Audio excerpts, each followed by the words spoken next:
dibangun dengan prestasi, bukan korupsi. Korupsi masih menjadi salah satu persoalan terbesar yang dihadapi Indonesia.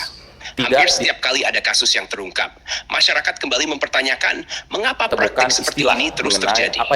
Padahal, uang negara yang berasal dari pajak dan sumber pendapatan lainnya seharusnya digunakan untuk membangun sekolah, rumah sakit, jalan, irigasi, meningkatkan kesejahteraan masyarakat, serta memperkuat pelayanan publik.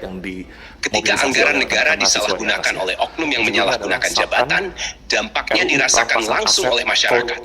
Pembangunan menjadi terhambat, kualitas pelayanan menurun, dan kepercayaan rakyat terhadap institusi negara ikut berkurang. Korupsi bukan hanya merugikan keuangan negara, tetapi juga merampas hak masyarakat untuk mendapatkan pelayanan dan pembangunan yang layak. Karena itu, tidak mengherankan jika banyak masyarakat menginginkan pemberantasan korupsi dilakukan dengan lebih tegas. Di ruang publik sering muncul berbagai usulan agar hukuman bagi pelaku korupsi diperberat agar menimbulkan efek jerah.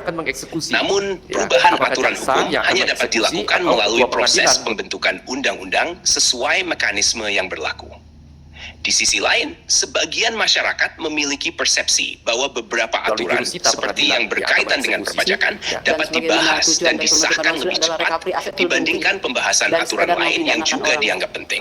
Perbedaan persepsi ini kemudian memunculkan pertanyaan di tengah masyarakat mengenai prioritas pembentukan undang-undang.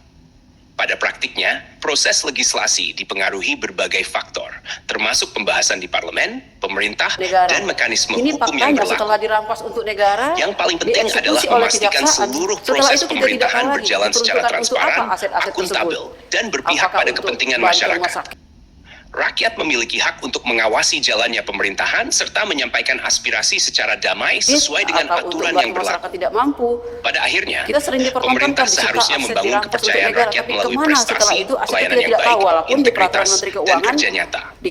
Kepercayaan publik tidak lahir dari janji semata, melainkan dari bukti bahwa anggaran negara benar-benar digunakan untuk sebesar-besarnya kepentingan masyarakat. Semakin bersih tata kelola pemerintahan, semakin tinggi pula kepercayaan rakyat. Sebaliknya, jika korupsi terus berulang, kepercayaan itu akan semakin sulit dipulihkan.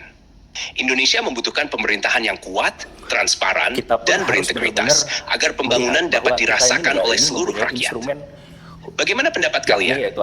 Apakah pemberantasan korupsi di Indonesia sudah cukup memberikan efek jerah? Atau masih perlu penguatan sistem, pengawasan, dan penegakan hukum?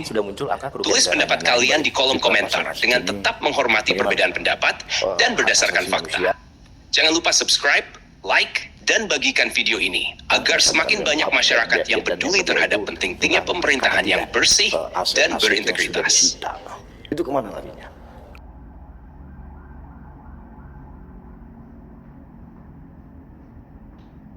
Ada tidak laporan pertama, dan yang kedua, ini kan hasil hitungan mereka sendiri. Seharusnya kita harus melibatkan